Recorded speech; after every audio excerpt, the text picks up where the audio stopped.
Today we're going over the Decidueye raid again. I know there's only a few days left, but I'm going to go more in depth on how you can easily solo it, how you can also get unlimited amounts of them. By the way, I've beat it over 50 times. Now most of you will ask, why in the heck have you beat it over 50 times? Like, what are you doing with your life? One reason. It drops EXP candy and calcium and protein. And I have 4 different accounts, as I've stated before. So I just keep doing it over and over and over again on all these accounts because I'm kind of anal when it comes to wanting to leave the game set well. In the sense that when I log into, let's say, my Scarlet File 2, I want to make sure that I have plenty of money, plenty of EXP candy, and plenty of protein and calcium. So if I need to build a Pokemon for a certain situation, I can do it just like that. So first things first, I've already done the Decidueye raid today, so I'm going to show you again how to get it to respawn. You're going to go to System Settings. You're going to scroll down to System. You're going to go to Date and Time, turn off Synchronized Clock, move the date up 1 day, go back into the game, and you're going to be able to find your extra Decidueye raid. Perfect. Mine spawned right here, so we'll get there, and then I'll explain a little more. So the Pokemon we're going to use, as most of you probably know, this is probably old news, but we're going to use Bellibolt, and there's a very specific way to do it to make it very easy. I give mine the Magnet. Reason being, I use Parabolic Charge every time. I know some people use Discharge or Thunderbolt. I don't do that. I use Parabolic Charge every time. We have him max special attack and max HP.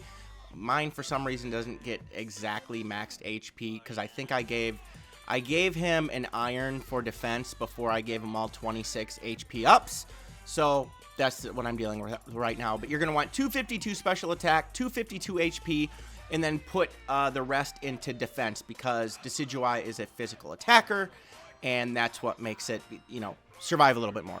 We're going to want to give it Electric Terrain, Thunderbolt, Acid Spray, and Parabolic Charge. Now, as I stated, I never use Thunderbolt. You can put the Shell Bell on him and use Thunderbolt, but this is the way that I do it. So we're going to get right into the raid, and I'm going to explain everything and how you can do this very easily. Now, first things first, you have to make sure that you have an Intimidator in your group, okay?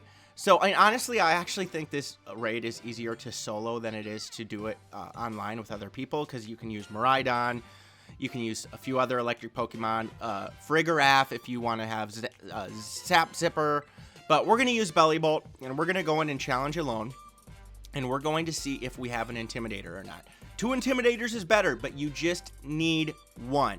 So let's see what we end up having here.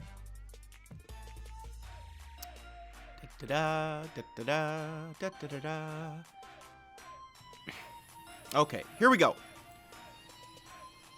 So, as our partners, we are going to have Garganacl. Okay, good. We have a Staraptor. Okay, now I'm going to show you how to perfectly set this thing up. Okay, I'm actually going to move myself up here so you can see the moves and stuff like that. If that's annoying, I'm sorry. I'll move it into other places. But I can do this with my eyes closed. So we're going to start by setting up Electric Terrain. It's the first thing we're going to do every time. He's going to hit you with a Leaf Blade, but it's not going to do nearly as much damage because Staraptor got the Intimidate off. Now, he can crit every once in a while, but still, you should be safe. So we're only going to set up Electric Terrain once the entire battle. You don't need to set it up again unless you have a chance to. You need to use Electric Terrain right away. Reason being, if you try to attack it right away, it's going to go to its shield a lot earlier, and you're not going to be able to set up. So after we use Electric Terrain, we're going to go right into an Acid Spray. He's going to low kick. And again, you know, if you do this correctly, barring an insane run where he crits you every time, you're really not even going to have to pay attention to your health bar. So we're going to go to Parabolic Charge right away. He's going to Leaf Blade. We have Staraptor giving Intimidates, and sometimes the other Pokemon use stat lowering moves, which helps as well. If you get a few Pokemon that use Chilling Water, stuff like that. Okay, so we've used 1 Parabolic Charge. We're back to full health. Okay, we're going to use our second Parabolic Charge right now. He's going to low kick. We're going to get our Electromorphosis. And here comes our second parabolic charge. Now, he's going to go to his shield. This becomes critical. You're actually going to sit and wait and not use a move until he removes effects from himself. Okay, so he's going to Sword Stance right away. Okay, he'll use Air Cutter and then he's going to Sword Stance. We have to wait to use a move until he clears all negative effects from himself. Okay, he's going to use Air Cutter twice. Eventually he's going to Sword Stance here, but we have to wait to see until he says remove negative effects from himself. So, perfect. There he removed the negative effects from himself, okay? So now he's going to usually use a Sword Stance, just like that. Now, here's the key. We want to get an Acid Spray off right now before he can knock us out. Now, Staraptor's dying and coming back in and eventually going to get more Intimidates up. Okay, perfect. We've set ourselves up so we can get one Acid Spray off. Now, here's the trick. You actually want yourself to faint. I know that sounds weird, but you want to faint. Perfect. We fainted, okay? It's very hard to do this battle staying in full health the entire time. So now that we fainted, we're back to full health. He has that one Acid Spray on him because he's never going to remove any effects again. So we'll come in. We're going to Terrastalize right away and just start throwing off parabolic charges. As I said, you could use Thunderbolt with the Shell Bell. With the Magnet, you're increasing your electric attacks by 20%. You're also gaining extra damage with the Electromorphosis that Belly Bolt is getting. So now that we're Terrastalized, this battle it's going to be incredibly easy. Again, I could do this with my eyes closed. You're just following an order, okay? He's going to do major damage there. If you would try to use a Discharge or a Thunderbolt, you're not going to regain full health, even with the Shell Bell. So we got to just keep using Parabolic Charge, okay? He has that one Acid Spray on him, and again, he's never, ever going to remove negative effects from himself. So barring him critting us 2 times, we're going to be able to finish the battle just like this, okay? Now, this is a situation where if a Leaf Blade crits, we're probably in trouble. But, okay, Staraptor got another Intimidate off, so we're just going to go back and use Parabolic Charge. Now, notice the electric terrain went away. Don't care. It's not needed. You only need to use electric terrain on your first turn because if you attack Decidueye too many times, he's going to set up his shield too early, not remove negative effects from himself, and you're going to be in massive trouble. If you would try to use Discharge or Thunderbolt here, you would not be regaining enough health with the Shell Bell. That's why, as I said, give it the Magnet, and we're just going to keep firing off Parabolic Charges.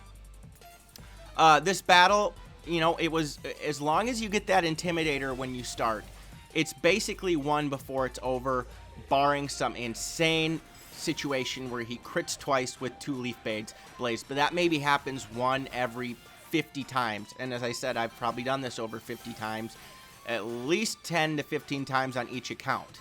So we're back to full health, and the shield is down, so now we're going to use our last Parabolic Charge.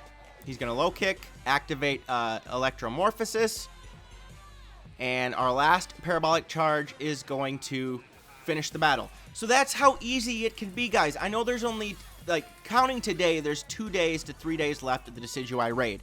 But do it for the rewards. Build up your EXP candy, and of course, the calcium and proteins. It saves so much time. And this is kind of therapeutic to me, just doing this over and over and over again. It's kind of relaxing. I don't know why. That's why I've done it probably more times than anybody else in the world. But I'll move myself down here. We got an ability patch, 2 ability patches. I've never had that happen before. A bunch of experience candies, and then the protein and calcium, and you're going to get a few star pieces and stuff like that. So there you have it, guys. That's how to easily solo this raid. To sum it up, you want Belly Bolt to have max HP, max special attack, and then give him the rest into defense, because Decidueye is a physical attacker. Give it the Magnet or the Shell Bell, depending on how you want to do things. Get your Electric Terrain off, Acid Spray, 2 Parabolic Charges. Wait until the shield goes up, he uses Sword Stance, and then he removes effects. Use another Acid Spray. You faint, Terrastalize, keep throwing off Parabolic Charges. So it's pretty self-explanatory, guys. If you guys have any more questions, questions, please leave comments in the comment section below. I will make sure to get to them as soon as possible. The video that I last made on this, I wasn't nearly enough in depth. I didn't even state where the stats needed to be, and I felt bad about that. So if you guys enjoyed this video and you want to see more, please subscribe to the channel, like the video, and stay tuned for more videos to come very soon.